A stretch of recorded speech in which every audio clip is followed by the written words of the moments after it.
বিএনপির জন্ম হয়েছে একটা সামরিক শাসনের গর্ভতে। আর এখন আমার সালাউদ্দিন ভাইয়ের চারটে মাত্র প্রশ্ন। ছাত্র অবস্থায় মনে হয় ভালো ছাত্র ছিল না। গণভোটের বিধান কি সংবিধানে থাকতে হয়? এখন এসে আর্গুমেন্ট করছে গণভোট নাকি সংবিধানে নাই। তো গণভোট বিধান কি সংবিধানে থাকতে হয় নাকি? কি কুকাণ্ড করে রাষ্ট্র চালাইছেন আগে ভুলে গেছে। বিএনপির জন্ম হয়েছে একটা সামরিক শাসনের গর্ভতে। যে গর্ভ থেকে বিএনপির জন্ম হয়েছে তারা এখন আমাদেরকে কনস্টিটিউশন শিখাচ্ছে। অনেকটা আশ্চর্যজনক কথা আমি মাঝে মাঝে ভাবি। দেখেন 30 মে 1977 সালে গণভোট হয়। গণভোটের প্রশ্ন কি?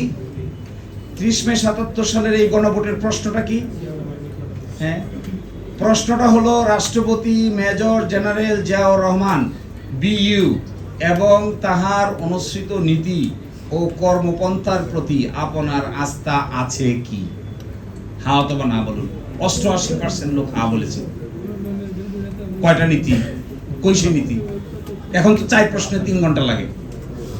তখন নীতি পড়তে কত সময় লাগতো? একজন রাষ্ট্রপতির নীতি পর্যায়ে কারবারটা দেখেন। একজন রাষ্ট্রপতির নীতি কতগুলা? কি নীতি? কোন নীতি? কেউ জানে না তো। কেউ বলে 19 দফা, কেউ বলে নীতি, এর বাইরেও আরো অনেক কিছু আছে। RICL TMX, যুগের পর যুগ স্থাপনা থাকে মজবুত।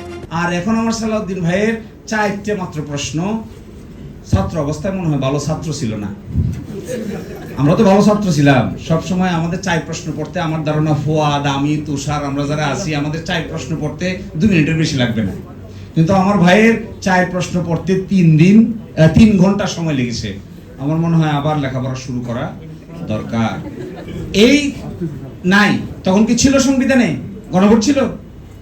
আরে এরা এসে আমাদেরকে সবক দিচ্ছে সংবিধানে নাই। তো তখন কি ছিল? জিয়াউর রহমান সাহেব যখন গণভোটের আয়োজন করে তখন সংবিধানে গণভোট ছিল নাকি?